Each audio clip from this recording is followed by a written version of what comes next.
Ano po ba ang relevance, ano ang importance o significance ng mga gusaling sambahan at ang tuloy-tuloy na pagdami po nito para po sa atin?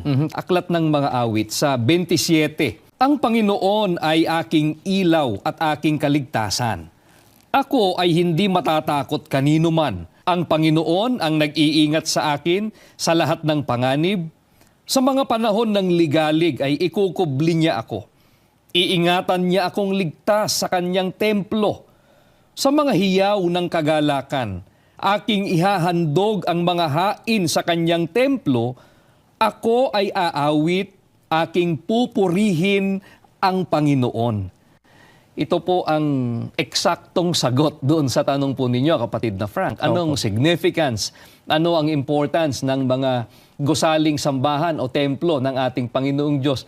Ang sabi po sa atin, sa mga panahon ng ligalig ay ikukubli niya ako, iingatan niya akong ligtas sa kanyang templo, aking ihahandog ang mga hain sa kanyang templo, aking pupurihin ang Panginoon.